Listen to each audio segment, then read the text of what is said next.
حصة حول تسميات الولايات الجزائرية للباحث الأستاذ عبد الله طمين. التاريخ هو تسجيل ووصف وتحليل الأحداث التي جرت في الماضي على أسس علمية محايدة للوصول إلى حقائق وقواعد تساعد على فهم الحاضر والتنبؤ بالمستقبل.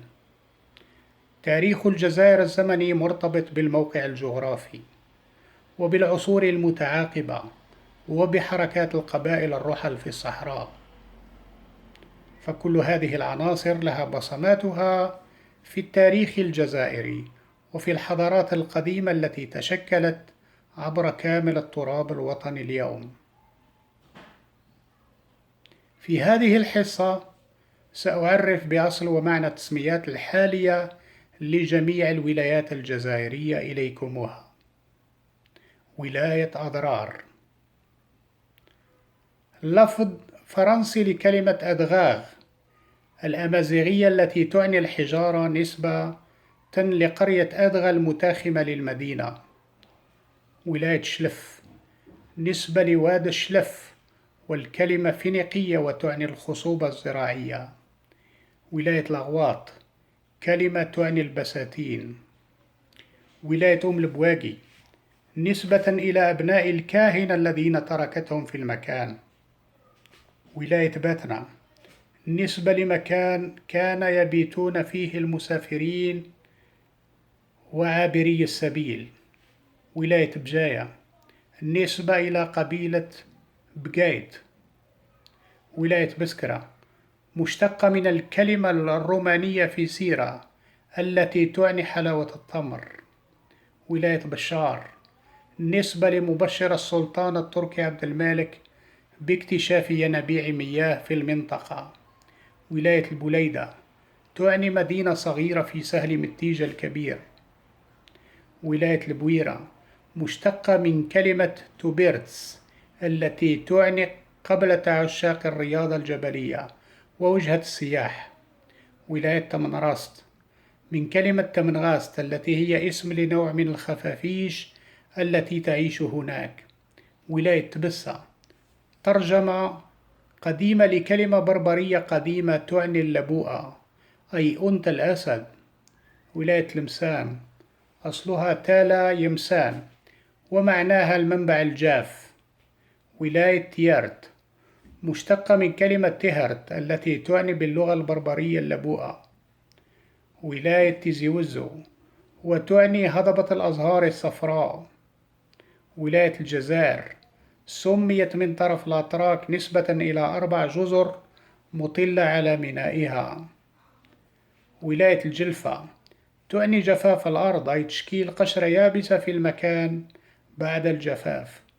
ولاية جيجل من كلمة إيجلجلي ومعناها بالفينيقية شاطئ الدوامة وبالأمازيغية من ربوة إلى ربوة أو من جبل إلى جبل. ولاية سطيف من كلمة أزديف أو سيتيفيس الرومانية وتعني الأرض السوداء. ولاية سعيدة سميت باسم امرأة جميلة كانت تقيم هناك. ولاية سكيكدا مشتقة من كلمة روسيكاديا الفينيقية ومعناها رأس المنارة. ولاية سيدي بالعباس سميت بهذا الاسم نسبة للولي الصالح سيدي بالعباس. ولاية عنابة سر التسمية يعود لأشجار العناب التي كانت تغطي المكان. ولاية جالما مشتقة من كلمة القال ماء أي وجد الماء أو مكان الماء نسبة لتواجد كثرة الينابيع هناك. ولاية قسنطينة سميت بهذا الاسم نسبة إلى الإمبراطور قسطنطين الذي أعاد بنائها عام 313 ميلادي. ولاية المدية نسبة لأميرة رومانية اسمها المدية. ولاية مستغانم يقال مشتقة من مسك الغنائم أو مرسى الغنائم أو مشت غانم أو المحطة الشتوية لمربي الأغنام. ولاية المسيلة يقال للتسمية علاقة بقبيلة ماسيليا المقيمة هناك أو بسيلان المياه في حوض منبسط ذو مجاري مائية. ولاية معسكر نسبة إلى مقر معسكر جيش الأمير عبد القادر. ولاية ورقلة سميت بهذا الاسم نسبة إلى وركلان التي تعني الرجل الحر. ولاية وهران مشتقة من ولد الهران وتعني ولد أو صغير الأسد. ولاية البيض نسبة إلى بياض الثلج على جبالها. ولاية إليزي كلمة إليزي تعني بالتفنة المراهق. ولاية برج بوعريريج تصغير لكلمة عروج التي تعني ريش يضعه حارس البرج آنذاك على رأسه. ولاية بومرداس نسبة إلى الولي الصالح سيدي علي بن علي بن أحمد البومرداسي. ولاية الطارف ربما لكونها مدينة وولاية جديدة مستحدثة في أقصى الحدود الساحلية الشرقية الجزائرية.